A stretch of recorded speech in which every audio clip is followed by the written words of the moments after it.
What's up, guys? As you can tell, I watched too many Sweden Supermoto videos. This is what I got. Found this unit on Marketplace. It's a KTM 150SX. It's already got the street title set up, so I'm good to go. It's got a little headlight. It's got a tail light under here. Runs off a DeWalt battery. I'm gonna have to kind of do some rewiring on it. It ain't the best. You can see it's not too pretty looking. I need to redo that, but went ahead, threw a top end in it, cleaned all that up, put an air filter, fluids and whatnot. But you see one thing missing to really have a Supermoto: wheel and tire setup. So I got something I'm gonna roll in here real quick. Q clapped out parts bike. Boom, there it is. As you can see, it is pretty clapped. Well, I just wanted to buy the wheels off of it. Dude shot me a number on the whole bike that was just too good, so I just picked up the whole bike. The bike supposedly has a street title on it. It's in somebody's name. I don't know if I'll ever pursue that, but maybe down the road. At least it's got these nice Warp 9 stiletto wheels, tubeless. Need a little cleanup. Get those thrown on the 150. I think I'll be set. They look pretty good overall. So hoping everything goes well. The swap over. This is a 06, I believe. So from what I read, everything should swap right over. Hoping that's the case. It's got a few goodies on here I'm hoping I can use. Hoping I can throw the kickstand on there. Of course, wheels and tires. I don't know if there's anything else I'm gonna be able to use.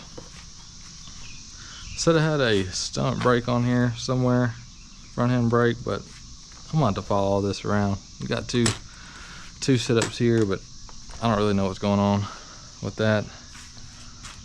So maybe I'll find that out later. But right now, I'm gonna try to get this stuff apart, get the wheels swapped over, then I'll get back with y'all once it's all done. Well, almost all done. Well, I run into hiccups with the bike. As you can see, I got the wheels on there, but it has not been easy. Turns out the rear axle is a different size than the cush hub, so that's a problem.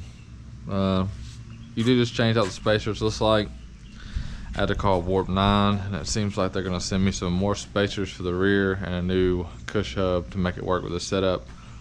So if you read on the forums and say you can just swap over the wheels, change the spacers, nah, I'm not sure it's super true unless, I mean, maybe you don't have a cush drive or something. I don't know, but the 06 to the 2020 was not an easy swap. The front seemed to go on good. That's the stock spacers. The brake bracket did not work, so I had to put the stock size brake back on there. These tires are huge. I'm going to have to trim up the plastics a little more. The kickstand didn't end up working, so that sucks. It did have a stunt brake on the other bike, which looks like it goes into the master right here. I guess it's the master, whatever you call this part. Maybe take this bolt out. Looks like it's a recluse setup. So that's worth some money from what I've seen. Hopefully it's compatible. If not, you know, that'll be another kind of loss on there. So I'm in the hole right now. Not feeling so hot, but I guess you live and you learn. As you can see, got the cush hub out. Just got some rubber bushings that goes in here. Kind of cushions it, like they say. It's supposed to be easier on your transmission. So hopefully Warp 9 doesn't take too long getting that to me. So I can get this thing on the road. Looks like this wheel may be too wide. I'm just curious what's gonna look like once I get the sprocket on there. But yeah, that's the update on it. I was hoping to take this to the Smoky Mountain small bore, but it looks like that's not gonna be possible. So I'll be on the hog, be riding a big bore to the small bore event. But oh well, hopefully next year, if I have this next year. Not knowing to keep anything real long, but we'll see how it goes. It looks good though. I'm pretty happy with the way it looks. Hopefully it will stop costing me money soon. It's been a financial mistake so far. So KTM motor seems fine. You know, people say shouldn't buy one, but parts aren't too expensive and top end was easy.